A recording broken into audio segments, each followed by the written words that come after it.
Então, pessoal, agora nós vamos falar sobre a dilatação térmica dos líquidos, tá? Então, nós falamos da parte dos sólidos, linear, superficial e a volumétrica.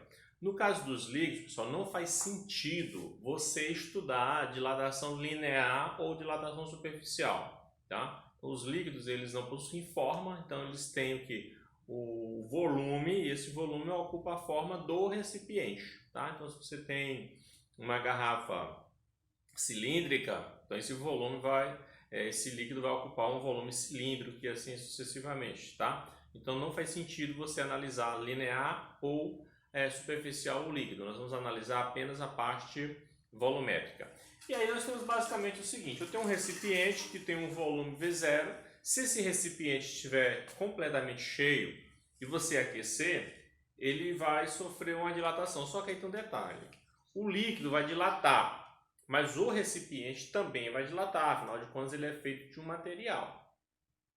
No entanto, ao dilatar, o que acontece? Os líquidos, pessoal, eles vão sempre dilatar bem mais do que os sólidos. Isso devido à questão do afastamento dos seus átomos, das suas moléculas possuem uma distância maior, isso vai acabar gerando uma dilatação maior. E aí o que vai acontecer? Se eu tenho um frasco completamente cheio e o aqueço, parte desse líquido vai derramar. Eu posso recolher isso aqui numa área, em uma outra vasilha. Isso que sobrar nessa outra vasilha, que transbordar, o que vai acontecer? Eu vou chamar de líquido aparente. Então, o meu volume real, tá? Então, o meu volume real ele vai depender do volume aparente, da variação de volume aparente, e vai depender também da variação de volume do frasco, porque o frasco também vai variar o seu volume. Então tem que levar a consideração desses dois casos. O que transbordou, que eu chamo de variação de volume aparente. Mas eu tenho que verificar também o quanto o frasco dilatou. Aí eu calculo essa variação de volume do material. E aí somando esses dois é que eu vou ter qual foi de fato a variação de volume real do líquido. Tá? A equação você percebe que é a mesma para os sólidos. Então a variação de volume ela depende do volume inicial, depende do coeficiente de dilatação volumétrica, que é esse gama, que é 3 alfa, tá? E nesse caso aqui específico para os líquidos, tá? Nesse caso aqui da parte de...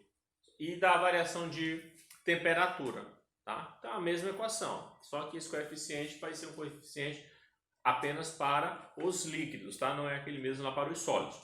Então o que vai acontecer? Então, como eu já falei, você vai ter um recipiente. Esse recipiente de um material, ele vai também sofrer a variação do seu volume. Eu calculo essa variação de volume, que eu vou dizer que é a variação de volume do frasco. Se você tiver o frasco completamente cheio, o líquido vai dilatar mais, então ele vai derramar uma parte. Isso eu vou chamar de variação de volume aparente. Então, se eu pego o que derramou mais a variação de volume do frasco, eu vou ter a variação de volume real do líquido. Tá? Vamos supor que o frasco variou meio litro e lá derramou 1 litro, então vai ser 1 mais meio, vai dar 1,5, então a variação total daquele líquido foi de 1,5 litros. Tá? O coeficiente real, então, é a mesma coisa, é o coeficiente aparente mais o coeficiente do frasco. Tá? Então, quem é o coeficiente de dilatação dos líquidos? É o coeficiente do frasco onde está contido, mais o coeficiente que derramou, aparente, tá? Da parte que sobrou. E aí você somando, você vai ter esse coeficiente real. E aí vamos fazer aqui alguns exercícios para a gente poder aplicar essa ideia da dilatação em alguns líquidos. Então vamos aqui ao nosso exercício, pessoal. Um revendedor de combustíveis, ele compra 15.000 litros de álcool. E aqui nós temos o coeficiente do álcool, tá? O gama do álcool vale 11 vezes 10 a menos 4, tá? Em um dia em que a temperatura é de 18 graus. Então ele comprou 15.000 litros de álcool em um dia que a temperatura é de 18 graus Celsius. E aí ele quer saber agora qual vai ser o volume do álcool, tá? Qual será o volume do álcool em um dia que a temperatura seja de 28 graus. Então, são 15.000 a 18 graus. Então, de 18 até 28, terá tido o quê? Uma variação de 10 graus. E aí eu quero saber qual vai ser o novo volume. Ora, vai ser o volume de 15.000 litros mais a variação de volume. Então eu vou calcular a variação de volume e depois é só somar e está resolvido, tá? Então a variação de volume é quem? Variação de volume é o volume inicial vezes o coeficiente vezes a variação de temperatura. Essa é a nossa equação. E aí, aplicando os valores que nós temos aqui, ó, quais são os valores que nós temos? O volume inicial é o quê? 15.000 litros. Então coloca aqui. Quem é o coeficiente? O coeficiente é 11 vezes 10 a menos 4 vezes a variação de temperatura. A temperatura nesse caso variou o quê? 10 graus. Ela foi de 18 para 28 graus. Então ela variou 10 graus, tá? E aí o que nós vamos fazer agora? Simplesmente multiplicar aqui todo mundo, tá? Já falei, façam no caderno aí, para no dia da prova você não errar. Pois no dia da prova você não pode usar calculadora. Vou fazer no caderninho, é uma conta bem simples. Você vai multiplicar aqui, por exemplo, 15.000 vezes 11 vezes 10. Multiplicando por 10, só acrescenta aqui um zero. Beleza? Aí você pega 15, multiplica por 11 e acrescenta 4 zeros. Depois você divide por 10.000, que são, no caso, o quê? 4 zeros também, né? Então, como é dividindo, corta 4 zeros lá, corta 4 zeros aqui, então vai ficar 15 vezes 11, que dá 165 litros. Então, essa variação de volumes aqui vai ser o quê? De 165 litros. Você pode fazer a conta do jeito que você achar melhor. Então, pode fazer bem direto. 15.000 vezes 11 vezes 10. Anota o resultado, tá? 15 vezes 11 vezes 10, tá? Dá 1.650.000. Aí você divide para 10.000, que é 10 a menos 4, nesse caso faz de 100 dividindo, sobra 165 litros, tá? Então faça a continha direitinho lá. Beleza, essa é a variação do volume. Aqueles 15.000 litros, um aumento de 10 graus, isso de álcool, tá? Ele aumentou 165. Então o volume total vai ser quem? Ora, o volume total vai ser a variação de volume mais o volume inicial. Nesse caso, o volume total vai ser 165 mais 15.000. Portanto, isso aqui dá o quê? 15.165 litros. Pronto. Tá? Então você percebe que isso é bem similar à dilatação volumétrica, como foi trabalhada. Vamos fazer um outro exemplo para a gente tratar daquela questão de volume aparente e volume real, para a gente poder levar em consideração o frasco, porque aqui nós levamos em consideração apenas o álcool. Nós não falamos de formato dele, onde está armazenado, que tipo de material é esse, tá? Muito bem, então nosso exemplo número 2, nós temos aqui um seguinte enunciado. Um líquido cujo coeficiente de dilatação é 20 vezes 10 a menos 4 a 0 graus, tá? Então isso é uma temperatura de 0 graus. Ele preenche um frasco cuja capacidade é de 1.000 ml, é 1 litro, tá? 1.000 ml é 1 litro, tá? Se o material que é fabricado tem um coeficiente de dilatação linear, tá? Dilatação linear de 20 vezes 10 a menos 6, qual será o volume do líquido que vai transbordar, tá? O volume do líquido que transborda a 50 graus. Então, nesse caso, nós temos um líquido com um determinado coeficiente.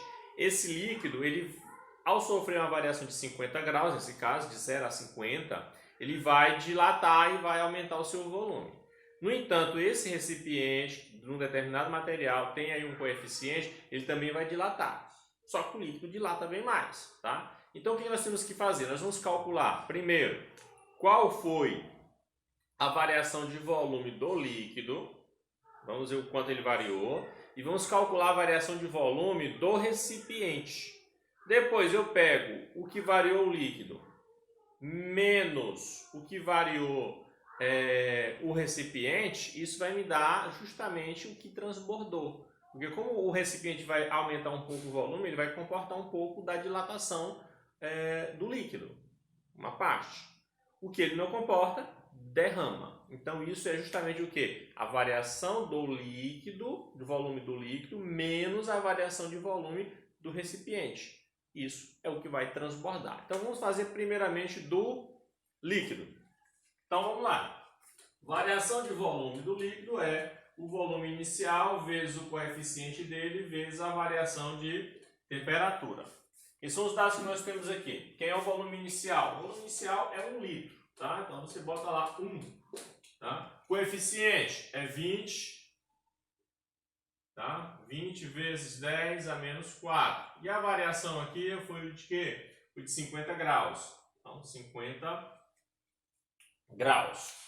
E aí é só você pegar e fazer a continha lá. Então multiplica lá.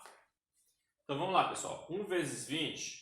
Então, ó, a equação é essa, substituindo os valores. Então, 1 vezes 20 é 20. 20 vezes 50 dá o quê? Dá 1000. 20 vezes 50 dá 1000. 1000 dividido para 10.000 dá 0,1 litros, tá? 0,1 litros. 0,1 litros. Ou 100 ml. 100 mililitros, tá? 100 ml.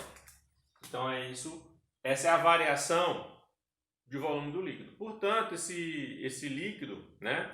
Ele passa a 1.100, né? Ele tem 1 litro, né? Ou seja, 1000 ml, soma-se com 1000 ml, o volume final vai ser 1.100 ml. Isso para o líquido. Agora vamos fazer aqui para o recipiente. Então, para o recipiente, nós vamos calcular o quê? Nós vamos pegar que a variação de volume do recipiente é o volume inicial dele, tá? Vezes o coeficiente vezes a variação de temperatura. Então, quem é o volume inicial dele? Ora, o volume inicial dele é 1 litro também, tá? É 1 litro. O coeficiente linear desse material é esse aqui. Como é que eu tenho que colocar o coeficiente volumétrico? Então, eu multiplico ele por 3. Então, vai ser 3 vezes 20 vezes 10 a menos 6, tá? O que é o coeficiente linear? Como eu estou querendo fazer a dilatação volumétrica, esse ômega é 3 alfa. Então, eu multiplico por 3. Tá? E a variação de temperatura é 50. E aí você pega e faz a continha lá. 1 vezes 3 vezes 20 dá 60. Vezes 50 dá 30. Com 2 zeros dá 3.000. Dividido para dividido para 1 milhão, né? Dividido para 1 milhão dá 0,03 litros, tá? Ou 3 ml, tá? Então a variação do recipiente, pessoal, foi essa, ele variou 3 ml. Então, veja só, o líquido variou um total aqui, ó, de 100 ml. E o recipiente variou 3. Então, qual foi a parte que transbordou? A parte que transbordou é a variação do líquido menos a variação do recipiente. Tá? Isso aqui é a parte que transborda. Tá? Então, o volume que transbordou vai ser 100 menos 3, que vai resultar em 97 mililitros. Tá? Então, aqui está a resolução do nosso questionamento. Tá? Então, o líquido variou, então aplico nessa equaçãozinha aqui, ele sofreu uma variação de temperatura, então ele dilatou termicamente, e essa dilatação resultou em 100 ml, tá? 0,1 litro. O outro, no caso aqui, o recipiente também sofreu uma variação. Essa variação foi de 0,03 litro ou 3 ml. Tá? Então, subtraindo 100 menos 3, dá aqui 97. Pessoal, só corrigindo bem que assim, não é 0,03, é 0,03, tá? Lá é 1 milhão. Então, faça essa correçãozinha bem, beleza, tá? Então, isso aqui você multiplicando por 1000 dá 3 mililitros, tá? Faça a continha direitinho, você vai ver que você chega a isso aqui, isso em litros, né? E isso corresponde em ml a isso daqui. Então, subtraindo 100 menos 3, 97. Isso foi o que transbordou, tá? Então, o que transborda? Sempre você faz isso, você calcula a dilatação do líquido e depois calcula a dilatação do recipiente. Pega o que dilatou o líquido menos o que dilatou o recipiente, subtrai. Isso é o que transbordou. Isso nós considerando que o recipiente está completamente cheio. Então, qualquer variação vai transbordar. Tudo bem? É isso aí.